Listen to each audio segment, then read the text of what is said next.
Bismillah, wassalatu wassalamu ala rasulillah.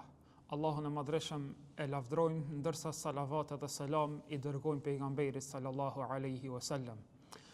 Të nderuar dhe shumë të respektuar vëllezër dhe motra, Allahu i madhreshëm na nderoj me muajin e madhreshëm të Ramazanit, muaj të cilin e dalloi dhe e veçoi nga muajt tjerë me shumë veçori. E bëri atë muaj të agjerimit, muaj të faljes, mëshirës, sadakas, por e bëri Ramazanin edhe muaj të Kur'anit.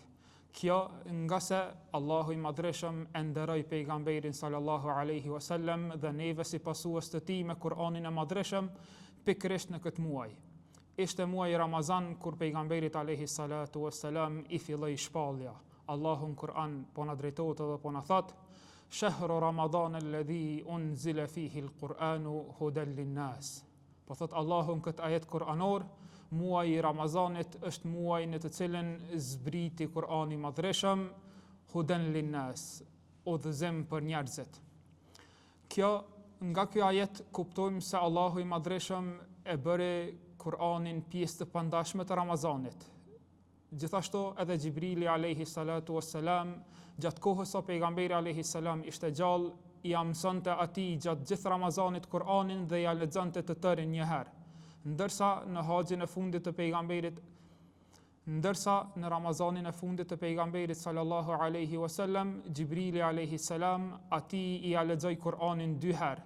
Kjo për të na treguar neve se Ramazani është muaji i rikthimit te Kur'ani i madhreshëm.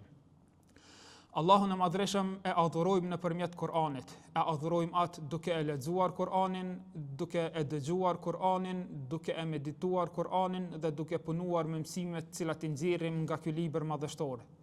Allahun e adhurojmë duke e lexuar nga se pejgamberi sallallahu alaihi wasallam na mësoi e na tha: ai i cili e lexon një shkronjë të Kur'anit ka 10 sevape. Nuk po them, tha pejgamberi alayhi salam, alif lam mim 10, por po them alif 10, lam 10, mim 10. Gjithashtu Allahun e madhreshëm e adhurojmë edhe duke e dëgjuar Kur'anin. E mbi të gjitha edhe duke medituar mbi mësimet të cilat i nxjerrim dhe i mësojmë nga Kur'ani madhështor. Ramazani është momenti kur ne si musliman duhet i kthehemi Kur'anit, duhet ta lexojmë sa më shumë, e të paktën ta bëjmë pjesë të përditshmërisë tonë gjatë Ramazanit, që asnjë ditë të mos na ik pa lexuar Kur'an. Madje nga leximi i cilin e bëjmë atë ditë të Ramazanit, ta ndajmë një ajet, të ndalemi me të meditojmë rreth tij, të mësojmë rreth tij dhe ta praktikojmë atë që e kemi mësuar nga ky ajet kuranor.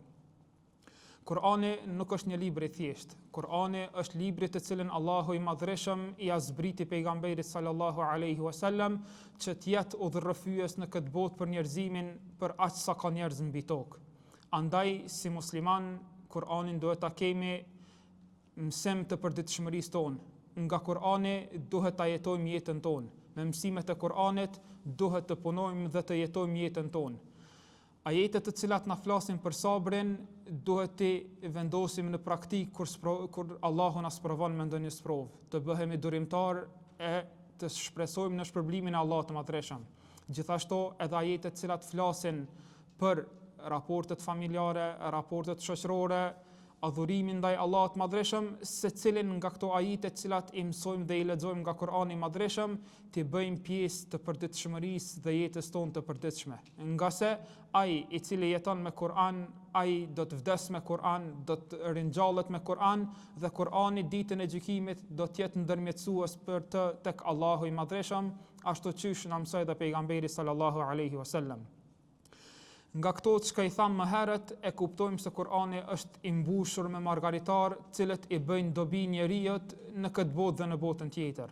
Mbi të gjitha, Kur'ani e pastron mendjen dhe e forcon zemrën e besimtarit.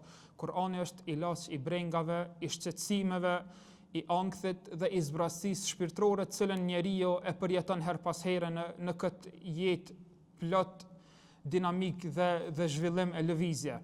Andaj ai i cili jeton me Kur'an, zemra e tij do të jetë e qetësuar, trupi i tij do të jetë i fortë, ndërsa aspekti shpirtëror i tij do të jetë i fuqishëm, nga se është duke jetuar me Kur'an.